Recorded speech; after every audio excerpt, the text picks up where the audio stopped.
So in terms of research background, the research was commissioned by the GLA's resilience team to understand what these networks are doing currently in moments of crises to build resilience and also support in the aftermath of those moments, as well as then exploring how GLA, London councils, and other statutory partners, as well as the LCEP group, can best engage with neighbourhood networks in moments of crises, and how that can sort of plug into the local community. Is a small plug for the report that there is much more detail of that will be, I believe, distributed after this, or if not, there'll be a link shared to where you might be able to access it. But what we get into the detail of as part of that report is the role of these groups in building that community resilience and responding in that way, deep diving into the current engagement practices, how people are and aren't working with them at the moment, case studies to bring to life the lived experience in these moments of crises and the types of engagement that's working well and the impact that that's having. And then also recommendations for various different partners in thinking about engaging with these networks in those moments of crises. So today we'll give you a bit of a snapshot of the findings of that report.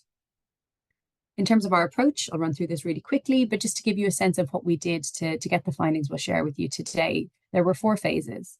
So we started by working with council emergency planning teams and community engagement teams across London to understand current engagement levels, where networks existed, where they did not, what were perceptions, what were barriers, all of those kinds of elements. We then moved to sort of the next layer of the pie, where we engaged with community stakeholders. So this might be faith leaders, or it might be VCS and other infrastructure organizations, to get an understanding of, again, what's happening within communities in these moments and where people are reaching these neighbourhood networks and not. Then we went on to engage with the actual neighbourhood networks themselves, and again, understanding across different group types where engagement was happening, where it works well, where it doesn't, and what these groups are doing outside of engagement as well. And then bringing that all together into a final report. In terms of our coverage, there was a good spread across London, as you can see here, in terms of inner and outer coverage, and again, lots of stakeholders engaged as part of those discussions. To our finding summary. First point to land here is that neighbourhood networks are currently playing a really strong role in emergency planning and response, but there is more that they could do with support. So just positioning that up front. These networks have a lot to offer. They are based in the communities where these crises might be happening, and they have a passion. They're attached to that local place. So they have a desire and an ability to mobilize quickly within that place, and also bring a variety of skills to the table. So that's really important to highlight. There's such diverse people living in communities, and they have so much to bring in terms of community assets. The 3 key ways that we saw communities contributing in these moments of crisis was sharing information around what's happening. So this might be dissemination of information just neighbour to neighbour, or this might be more formal information that they've got from someone that they can then disseminate through groups. It also provides an opportunity for 2-way dialogue with more formal services, and being able to say, here's what's happening here, and getting more support coming to that particular area. They can also provide support during a crisis, mobilizing quickly to go and help and provide time and resource if a crisis has occurred, as well as building networks for community resilience, actually just being connected to the local people in your place and understanding there's a mum and baby group that happens over there, there's a Somali kitchen that happens over here, whatever it might be, having that infrastructure and awareness of what's happening in communities. However, there are more formal ways that these groups could be engaged as well, if they were plugged in the right way and supported in the right way by the formal planning and emergency planning and statutory services structures. And sorry, someone has asked about slides being shared. So yes, I think is the answer. Just to bring that to life in terms of the neighbourhood networks and the value that they're bringing, the example here on the left-hand side is an estate WhatsApp group where they have plugged into the local police service after a series of burglaries locally. And now they have a good relationship with the police, where police can come to them and they can go to the police in moments of issue and in moments of crisis in the local area. On the right-hand side, we've heard from a women's group that essentially, focus on local issues and personal things, but it offers an opportunity for people to connect and collaborate, but also plug into the local authority and the NHS, and they bring along speakers and engage different stakeholders so that people have those direct access to services and that 2-way dialogue is created. However, currently there are few official links between neighbourhood networks and emergency planning stakeholders from the group that we engaged with. This is not yet the norm, but those who are connected are doing so via 3 channels. The first is being connected through online communication groups. So again, your WhatsApp group, your local Facebook group, whatever that might be, but helping to connect in and get information and provide information to these groups, as well as gathering information from them in moments of need.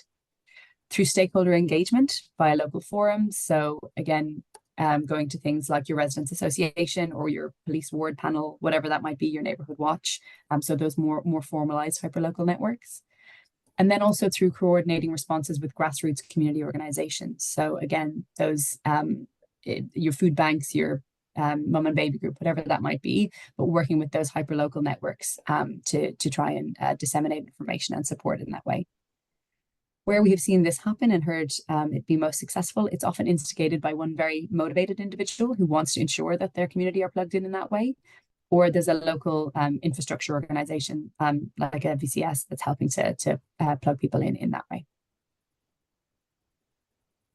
Again, just to bring that to life from a ward panel attendee, they talked about the value of regularly attending these kinds of forums so that you can advocate and share what's going on with local authorities and police, so you can network and build that trust for when there are moments of need. And then an emergency planning officer that talked about checking next door regularly to see what's going on in the local area so they understand what the concerns and the priorities are. So it's not about direct engagement on there, but more just understanding and having sort of a bit of a temperature check for what's going on in communities so they can be prepared to respond as needed. In some cases, engagement is happening in a more indirect way, so going through VCFSE organizations and CVS organizations. And so 3 key pathways that we saw to this in this research was, again, coordinating responses, sort of using the CVS as a sort of a beacon organization that helps to disseminate support and aid to those different groups. Linking in with faith spaces where they have support and assets. So they might have a hall, or they might just have a very connected congregation that come together often that they're able to support in that way. And then also facilitating workshops and trainings through these kinds of support organizations. So resilience workshops that are hosted in a church hall, or resilience workshops that are hosted in partnership with a CVS. So whilst they're not directly linking in with neighborhood networks, they are still a vital tool in the ecosystem of relationship building and helping sort of from the community all the way through to the council have that level of connection. Again, examples of where this is happening. An emergency planning officer talked about running community resilience workshops with faith groups, community organizations, and residents to help them respond and prepare for emergencies, doing it in the town hall or different community centers to be accessible for different groups. And then also an example here of the relying on the CVS locally because they're part of the Resilience Forum and they can provide the local knowledge about communities and the community that they're just not reaching and can help them be more connected and have more of that understanding. There were 5 barriers to engagement that we found in the research and I think are important to highlight. And this is thinking about more engagement between neighbourhood networks and those emergency planning stakeholders. Really important. There is a dissonance between what communities and emergency planning stakeholders define as crises. And I think if there was one insight to take away from today, I think this is probably it. They have differing priorities and have different definitions of what that might be. It might be a young person taking their life. It might be gang violence. It might be housing that looks like it's sort of on the brink of collapse. So from their perspective, a flood, a fire, or whatever else doesn't quite resonate, and it's like speaking a different language. And their sense is, well, if they're not going to show up and help us for the crises that we see in our community, why would we attend to what they see as part of their role as crises? So there's a really interesting disconnect there. There's a lack of awareness of, connection to, and trust in emergency planning teams. So those are obviously different elements. Some people just don't know they exist. Some people know, but they're not connected. And then some people simply don't trust them because they're part of a local authority and they've been let down in different ways by local authorities in the past. So there's this lack of understanding of the benefits on both sides of why I would want to actually plug in and be working in partnership with such a team.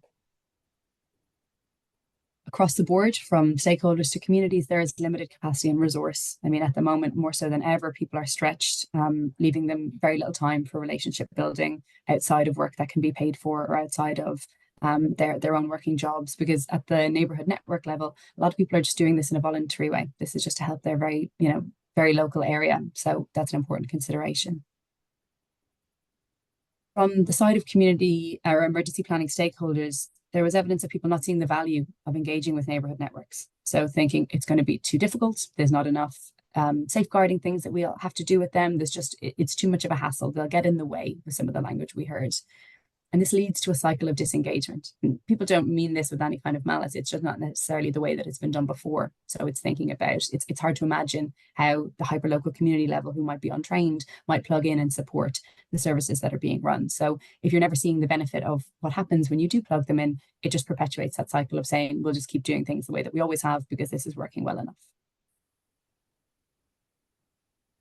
And the final point is around the difficulty sustaining and energy and relationships outside of a crisis. So even if people mobilize really well in COVID, as we saw as an example, once COVID dissipated, so too did all of that community energy, and people go back to their regular lives and don't have that same sort of civic action, I suppose, in that moment. So it's hard to continue to retain those relationships without having the right frameworks and keeping in touch points as people move through. Again, just some examples of what we heard from our participants. A member of a residents association and Neighbourhood Watch talked about the fact that the GLA and local authorities' definition of crises and the definition for communities is completely different. For communities is often more of an implosion, something that happens in a community that impacts a community, like gang violence, crime, or suicide. It's not necessarily a fire or a flood. A mutual aid worker talked about, or mutual aid group member rather, talked about, I didn't even know there was an emergency planning team. I connect with other members of the local authority, like the community engagement team or whatever that might be. So that's a snapshot of the insights of what we heard. In terms of the recommendations that came off of the back of the research, these were divided into three, and the first of which was to think about emergency planning teams specifically. The recommendations here bucket largely into three areas. The first of which is thinking about how investing in face-to-face engagement and building trust with well-known community figures in places and spaces in the community. So really trying to become more of a known entity in the local area, so that in moments of crisis, it's not the first time that people have heard from you or your team.